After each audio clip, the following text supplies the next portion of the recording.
손을 들어주시기 바랍니다. 예, 뉴스원 이비슬 기자님. 과거에 10년 전쯤에 시장님 자제분께서도 성당에서 작게 결혼식을 올리신 것으로 많은 분들이 기억을 하고 계시는 걸로 아는데요. 부부나 예비 부부들이 많이 늘고 있는 걸로 알고 있습니다. 최근에 이런 결혼 문화의 변화에 대해서 시장님은 긍정적으로 평가하고 계시는지 어떻게 보시는지 궁금합니다. 네, 사실 우리 경조사 문화가 미풍양속으로부터 비롯되긴 했지만 점차 세월이 흐르면서 조금 부담스러운 방향으로 작동하는 부분이 분명히 있죠.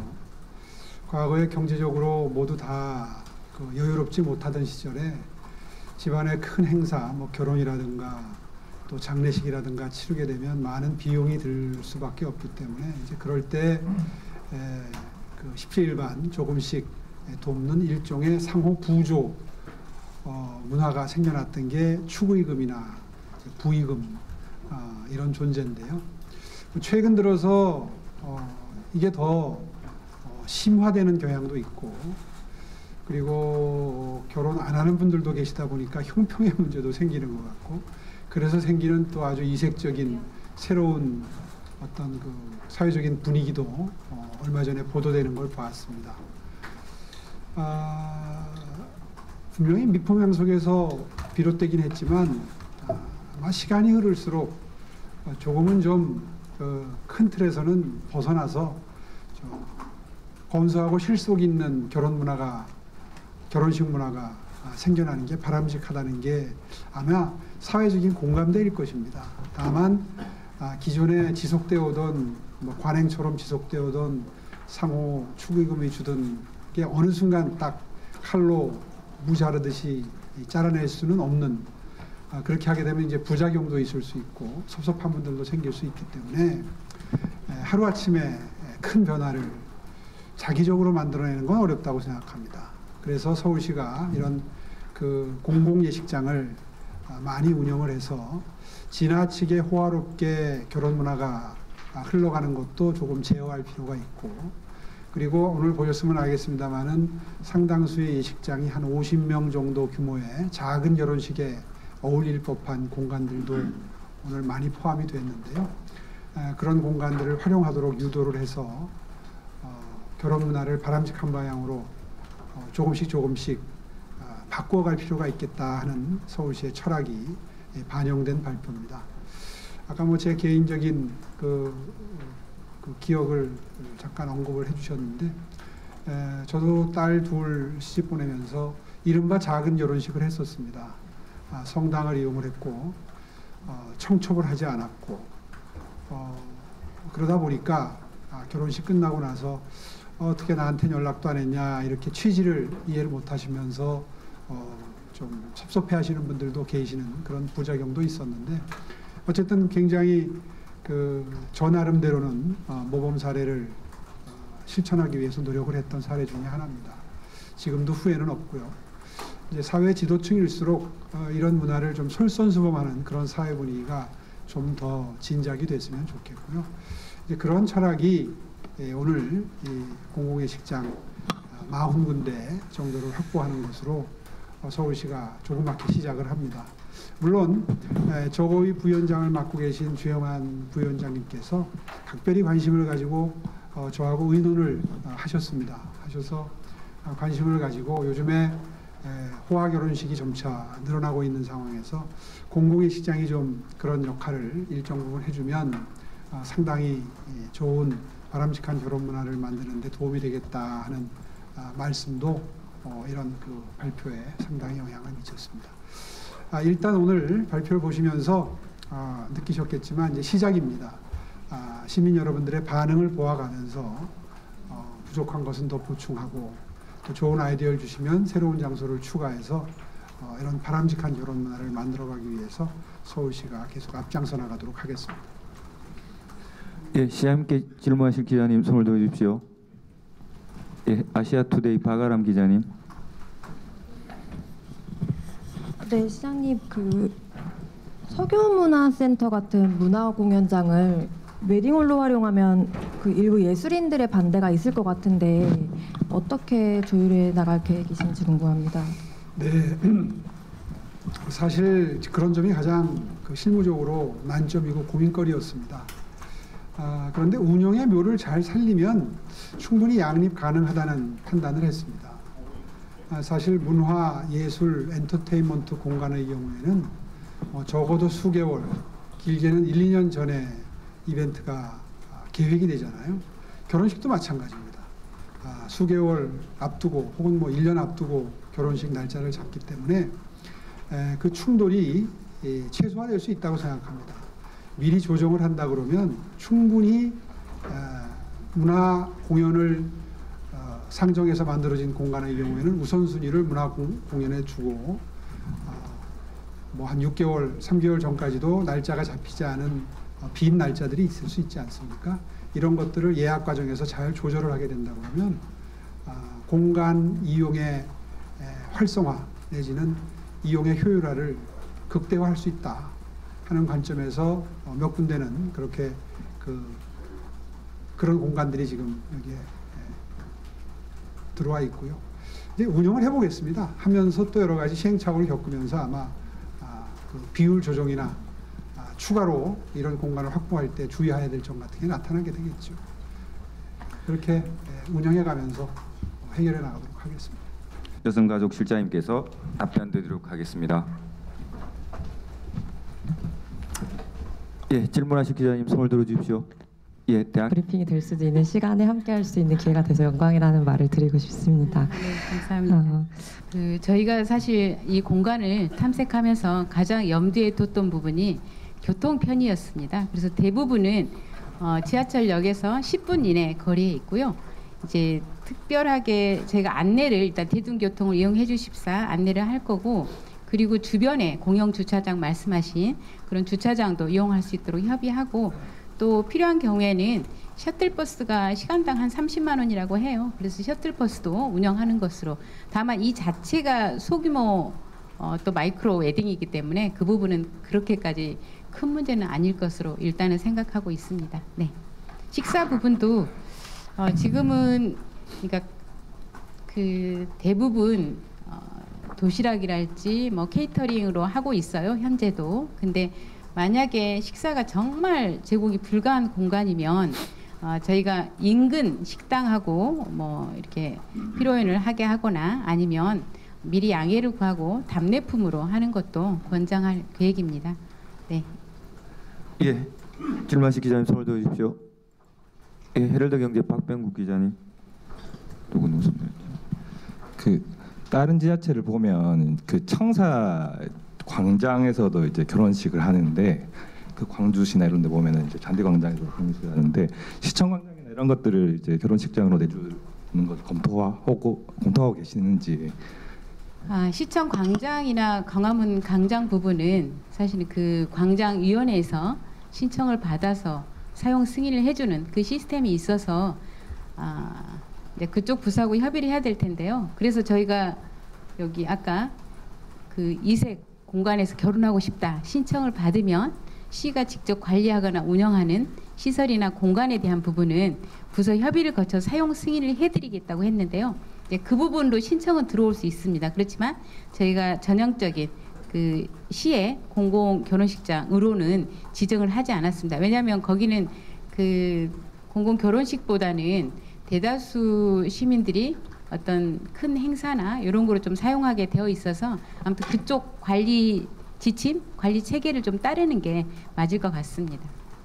그리고 광장은 사실은 아주 대규모 결혼식이 돼버려서 저희가 하려고 하는 이 소규모 스몰 마이크로 웨딩하고는 조금 취지도 안 맞고요. 예. 예, 질문하실 기자님 손을 들어주십시오. 예, SBS 윤나라 기자님. 네, 시청님 안녕하세요. 저 SBS 윤나라 기자입니다. 그 공공 예식장하고 민간 예식장 비용 비교해 둔 거 보고 좀 궁금한 게 있어가지고요. 이 민간이 3,395만 원, 공공이 774만 원으로 표기가 되는데 이게 평균은 아니고 그냥 한 군데를 찍어서 이렇게. 그렇습니다. 최근에 저 아는 지인이 결혼하신 강남에 위치한 그 야외 민간 결혼식장하고 비교했을 때 이제 그렇다는 거고요. 그건 야외 결혼식장이고 실제 실내도 비교해 보니까 실내 그 이제 공무원들이 많이 하는 상록회관은 금액이 오픈되어 있더라고요. 거기하고 비교했을 때는 동일 100명 규모로 했을 때 한 절반 정도 가격으로 저희 공공 결혼식을 했을 때는 그래서 실내 결혼식장은 2배 정도 반값으로 할 수 있고 실외는 최대 4분의 1 가격으로 할 수 있는데 그 부분은 저희 비교 대상이 일단은 강남이었다. 이 말씀을 드리겠습니다. 시장님 그뭐 대관료가 무료라서 아마 뭐 가격이 좀 저렴한 거는 대관료 같은데, 부분이 큽니다. 예, 네네. 그 가격이 어떻게 이렇게 저렴할 수 있는지 설명 좀 한번 부탁드립니다. 네네, 말씀하신 대로 실외의 결혼식장은 대관료 부분이 크고요. 저기 부분도 보시면 대관료가 1,650만 원이잖아요. 이게 강남에 위치한 괜찮은 야외 결혼식장입니다. 그래서 그 부분 때문에 그렇게 차이가 크다고 보십니다. 사실은 저희 공공 예식장에서 해도 그 하객에 대한 그 식사나 또 신부 뭐 메이크업이나 드레스나 이런 비용까지 완전히 저렴하게 낮추는 건 안 됩니다. 그래서 이제 그 기본적인 비용들은 들어가고 공간 대관료 부분이 대폭 낮아져서 그런 차이가 있다는 말씀 드리겠습니다. 예, 질문하실 기자님 손을 들어주십시오. 예, 채널A 김설혜 기자님. 네, 채널A 김설혜 기자입니다. 지금 현재 운영 중인 25곳 중에서는 23곳은 무료이지만 나머지 2곳은 유료로 알고 있는데요. 신규로 마련이 되는 지금 40곳 같은 경우는 대관료를 무료로 하기 위해서 어떤 관련 개정이 필요한 건지 궁금하고요. 두 번째는 스드메 비용이 표준 가격제에 맞춰서 실제 이루어지고 있는지를 어떻게 증명할 것인지도 설명 부탁드립니다. 네, 굉장히 날카로운 질문이십니다. 일단 대관료 부분은 저희가 지금 25곳 중에 저희 조례 이름이 갑자기 생각이 안 나요. 출산 및 서울시 출산 및 양육 지원에 관한 조례에 따른 시행 규칙에서 일단 시가 운영 관리하는 시설에 대해서는 다 무료로 하고 있고요. 이제 자치구가 관리하는 2곳만 유료인데 지금 저희 40곳 중에서 복합 웨딩홀 4곳을 빼고 나머지 부분 중에서 시가 직접 하는 시설에 대해서는 7월 중에 조례 시행 규칙을 개정해서 무료로 할 예정이고요. 아까 이제 자치구 청사랄지 이렇게 협력 기관들 부분은 그 협력 기관에 사실은 내부 지침이랄지 또 자치구 조례랄지 이런 게 있습니다. 그래서 그 부분도 협의를 해서 최대한 연말까지는 무료를 원칙으로 해보겠다. 다만 기관별로 도저히 예컨대 서울 교대도 협력은 했지만 저기 이제 약간 운영 관리비입니다. 청소도 해야 되고 뭐 이런 비용 때문에 부득이하다고 하면 최소 비용으로 받을 수 있도록 그렇게 협의해 나갈 계획입니다. 그리고 이제 스드메 비용 지원하는 부분은 사실 저희가 정한 그 표준 비용대로 했다는 증빙을 해야 되는데 이제 그걸 어떻게 확인할 거냐인데 그거는 일단 믿고 그 저기 스드메 업체랄지 견적서 받아서 제가 확인하는 게 맞을 것 같습니다. 그 어떻게 견적서 받고 입금을 했는지까지 확인하면 되겠네요. 네. 예, 질문하실 기자님 손을 들어주십시오. 예, 에너지경제서 예온 기자님. 네, 안녕하세요, 실장님. 이번에 그 공공예식장 확대하시면서 이번에는 특별히 뭐 스드메 비용 지원도 하고 예비 부분 인센티브를 강화하신다고 얘기해 주셨는데 이게 진짜 좀 실제 뭐 결혼을 준비하는 부부들 입장에서 보면 민간 예식장이나 서비스랑 비교하면 전체적으로 좀 비용이 얼마나 절감되는지 예비 부부들한테 실질적으로 좀 얼마나 도움이 되는지 약간 수치적으로 좀 설명해 주실 수 있을지 궁금합니다. 결혼식 비용을 아주 소박하게 하면 1,600만 원 정도 든다는 커플도 있더라고요. 그래서 저희가 여기 지원하겠다고 하는 부분이 600만 원 정도입니다. 그래서 사실은 어떻게 보면 굉장히 큰 금액이거든요. 그래서 이제 저희는 일단 나름대로 민간 사실 이거 예산으로 하면 중복 지원을 못하기 때문에 불가능합니다. 그래서 민간 그 뜻을 같이 하는 민간의 동참을 이끌어내서 그 부분은 끌어가려고 하는 거고요. 저희가 지금 결혼 살림 비용도 100만 원 정도 지원하려고 준비하고 있는데 전체 결혼 커플들에게 현장 분위기는 100만 원도 굉장히 소중하다. 네, 100만 원이면 아무튼 큰 걸 하나 할 수 있다. 이런 분위기더라고요. 그래서 일단 이 작은 결혼식에 뜻을 갖고 있는 그 예비 부부들한테는 굉장히 큰 인센티브가 되지 않을까. 물론 이것 때문에 그 뭐 부모님의 뭐 반대, 그래서 뭐 호텔이랄지 큰 대형 예식장에서 결혼할 친구들이 이걸 보고 저희 아름다운 결혼식장에서 하기를 하거나 뭐 그러지는 않을 것 같아요. 근데 이제 장기적으로 이런 분위기를 만들어 가는 거고, 이왕에 작은 결혼식에 뜻이 있는 친구들한테 조금 더 도움을 주자, 그런 취지가 있습니다. 예, 질문하실 기자님 손을 들어주십시오. 예, 한국경제 오유림 기자님. 네, 실장님 안녕하세요. 한국경제 오유림입니다.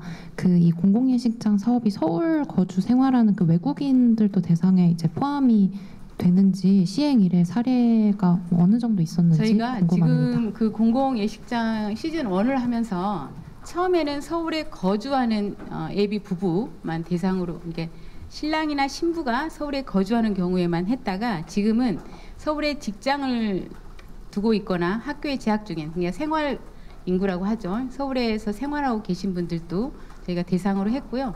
또 당사자들은 지방에서 근무하고 있는데 부모님, 아버지나 어머니가 서울에 거주하고 있어서 신청을 하면, 그래서 대상자는 이거는 굳이 못하게 하는 게 아니라 가급적이면 할 수 있도록 열어두고 있습니다. 그래서 서울에 거주하고 있는 외국인도 일단 할 수 있고요.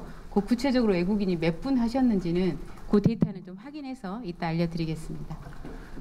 예, 추가적인 질문 있으신 기자님 손을 들어주십시오. 예, 딜라이브 TV 이재용 기자님. 서울시 공공예식장 표준 가격에 보면 이제 실속형과 기본형 두 가지가 나눠져 있는데요. 그동안 운영하면서 실속형과 기본형을 선택한 비율이 어떻게 되는지 궁금합니다.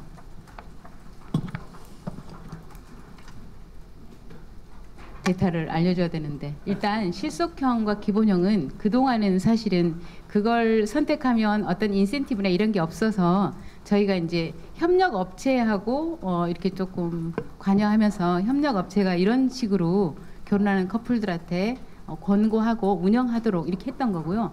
아마 그 데이터 구체적으로 몇 커플이 했는지 부분은 이제 저희가 이제 지원이 시작되면 구체적으로 카운트를 할 거고요. 혹시 가능하면 따로 파악해서 그 숫자는 알려드리겠습니다. 아마도 제가 볼 때는 카운트를 안 하고 있을 확률이 높을 것 같습니다.